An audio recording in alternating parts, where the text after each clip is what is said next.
വ്രതം ആരംഭിക്കാം. ഏകാദശി ദിവസം പൂർണ്ണ ഉപവാസമോ അല്ലെങ്കിൽ പഴങ്ങളോ പാലോ കഴിച്ച് വ്രതം എടുക്കാവുന്നതാണ്. പിറ്റേ ദിവസം പാരണ വീടിക്കൊണ്ട് വ്രതം അവസാനിപ്പിക്കാവുന്നതാണ്.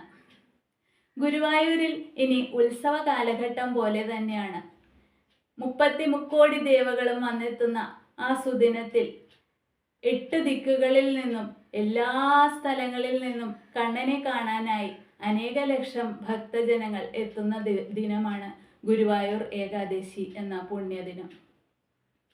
അതുകൊണ്ട് എല്ലാവരും മറക്കാതെ തന്നെ ഡിസംബർ 1 ഗുരുവായൂർ ഏകാദശി എടുക്കാൻ പ്രത്യേകം ശ്രദ്ധിക്കുക.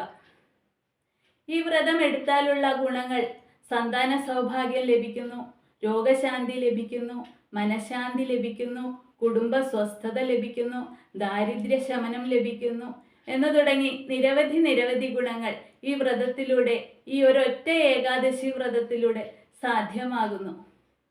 അതുകൊണ്ട് എല്ലാ ഭക്തരും സന്തോഷമായി തന്നെ ഭഗവാനെ ഭജിക്കുക. ഈ ദിനം നാമജപത്തിന് കൂടുതൽ പ്രാധാന്യം നൽകുക. അന്നേ ദിവസം വിഷ്ണു ക്ഷേത്ര ദർശനം നടത്തുക. നമുക്ക് യഥാശക്തി വഴിപാടുകൾ നടത്താവുന്നതാണ്. പുരുഷ സൂക്താർച്ചന, ഭാഗ്യസൂക്താർച്ചന, മഞ്ഞപ്പട്ട് സമർപ്പണം എന്നിവയെല്ലാം അന്നേ ദിവസം നടത്താവുന്നതാണ്. വിഷ്ണു പ്രീതികരമായ എല്ലാ വഴിപാടുകളും അന്നേ ദിവസം നടത്താവുന്നതാണ്. അന്നേ ദിവസം അമ്പലങ്ങളിൽ നാമജപങ്ങളിൽ കൂടുതൽ സമയം പ്രാധാന്യം നൽകി പങ്കെടുക്കുക. ഇത് നമ്മുടെ ജീവിതത്തിലെ എല്ലാ ദുരിതങ്ങളെയും ഇല്ലാതാക്കുന്നു. അന്നത്തെ ദിവസം എല്ലാവർക്കും ഏകാദശി വ്രതം എടുക്കാൻ സാധിക്കട്ടെ എന്ന് ഗുരുവായൂരപ്പനോട് പ്രാർത്ഥിക്കുന്നു.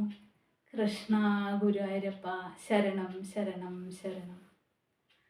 ഗുരുവായൂരപ്പ നിൻ മുന്നിൽ ഞാൻ ഒഴുകുന്നു കർപ്പൂരമായി.